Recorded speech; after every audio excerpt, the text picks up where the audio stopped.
Joss and Trina finish up some height training in the park. Trina says her heart is about to burst out of her chest. Hello lovely viewers, welcome to my channel. Please subscribe my channel. So she's glad she's with a doctor-to-be. Joss admits she's not sure she's going to become a doctor anymore and is thinking about switching her major. Trina asks what brought this on. Joss says Adam's problems gave her a glimpse into her future and how exhausting it will be. Trina knows how hard becoming a doctor is because of her mom, but she always said it was worth it.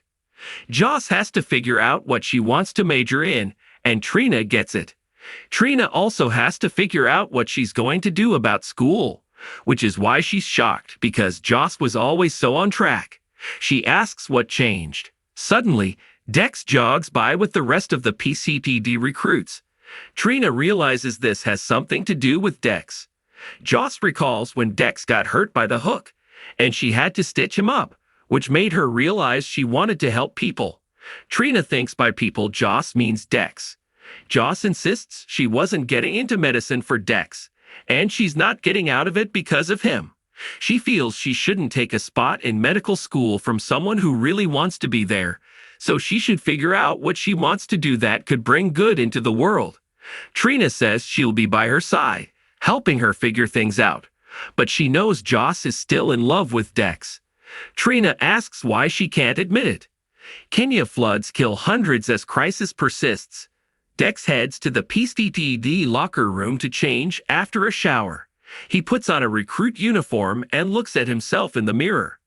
At Alexa's place, she shows Christina and Sam the suits she's considering for her hearing to get their opinions. Suddenly, the baby kicks Christina. She is happy to share this moment with them, as this is the most profound experience of her life. She knows they both know how she feels.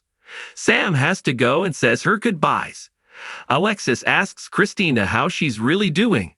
Christina is well but is worried about TJ and Molly. Christina complains that T is on her about her sleep, her eating, and who she sees.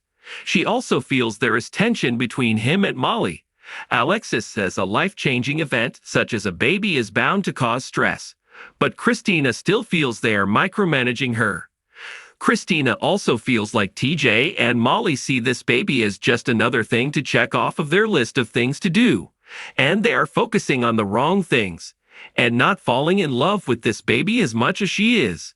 Alexis asks Christina to be honest, and if she's starting to think of this baby as more hers than her sister's. Nina and Drew arrive in a parking lot for the interview with Congressman McConkie. She wants to make sure he is away this is happening due to her family's personal connection, and she doesn't want him to screw it up.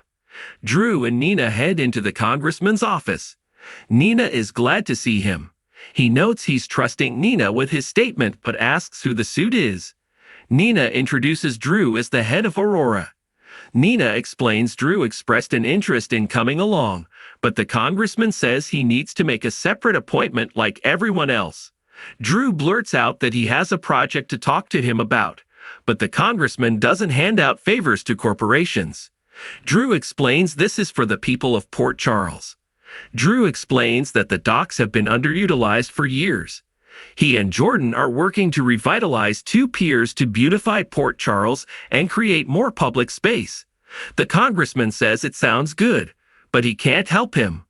The congressman explains he has stage 4 lung cancer.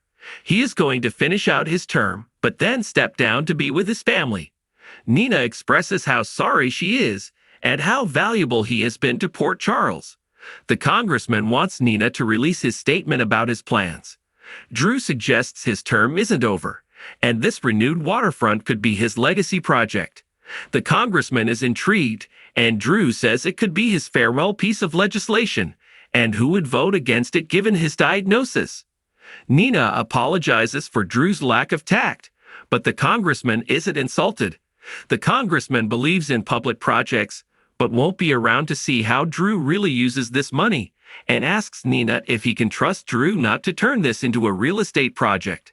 Nina says Drew is a decorated veteran, dedicated to Port Charles, and he can be tough but fair. The congressman says he'll need to see some figures and specs, but he'll do his best to put this through the House. They shake hands. Sonny stops by Dante's with a gift for him. He hands him a bag, and inside is a new pair of boxing gloves, as he noticed the other day that his old gloves are looking a bit rough. Dante thanks him, and Sonny says it's the least he can do as he's the only family member he can trust. Dante says he has lots of people on his side. Sonny says Diane represents Josslyn, and Nina signed the divorce papers, and she's finally out of his life. He rants about all the people he doesn't trust and how Carly hurts the most. Carly told him the other day to get out of her life after she took Jason's offer to buy back the hotel. He can't stay out of Carly's life as they have kids and grandkids, and he won't let her cut him out. Sonny says he's glad Dante has his back, as he'll always have his. Dante asks if something is going on. Sonny is concerned about Dex joining the PSTPD. Sonny says Dante would be wise to avoid Dex, who can't be trusted. He advises his son not to get in a situation where Dex has to cover for him because he won't. Dante says that won't happen. Sonny knows his son is smart and heads out, leaving Dante puzzled. Carly stops by Sonny's place to see him. Ava explains he's out, so Carly barges in and says she'll wait until he returns. Ava tells Carly this is Sonny's house, so she can't come in here and order her around as she's Sonny's guest. Carly says she will speak to her ex and the father of her children whenever she wants.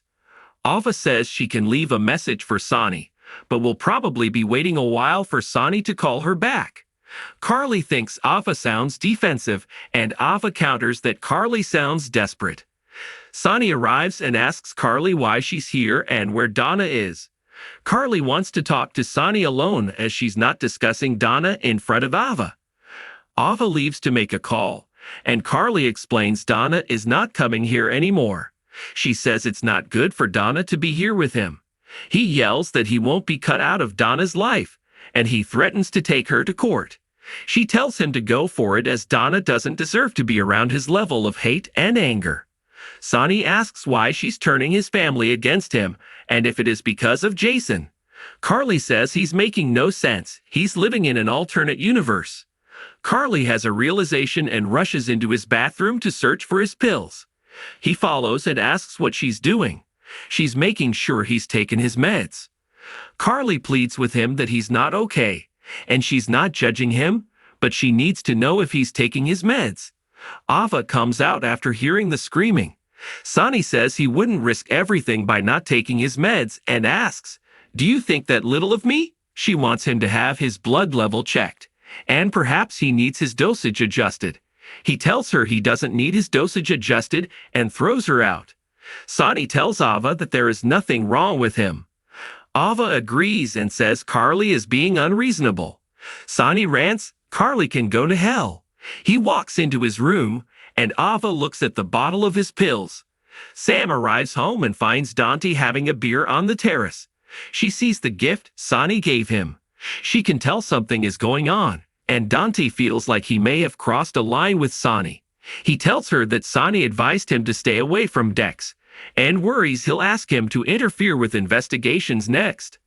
Dante admits when he found out about Dex joining the academy, his first thought was how this could hurt his father, and that his father could be guilty of something. Sam knows he has never compromised himself for Sonny. Dante thought he could be a good son and a good cop, but he hasn't been a good cop. They both know what Sonny does, and it's his job to stop that. Sam says he's a good cop and to give himself a break. Dante says the reality is he's gone easy on his father, and that's a conflict of interest. If he won't enforce the law, then he has no business being a cop.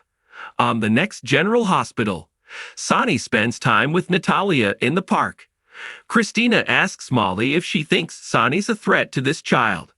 Alexis tells Diane, when this explodes, it will shred my entire family. Ava says, it's staggering how entitled she is. Anna tells Bennett not to trust them to anyone expect her. Sam cries to Dante, I wouldn't pretend to be anything but grateful.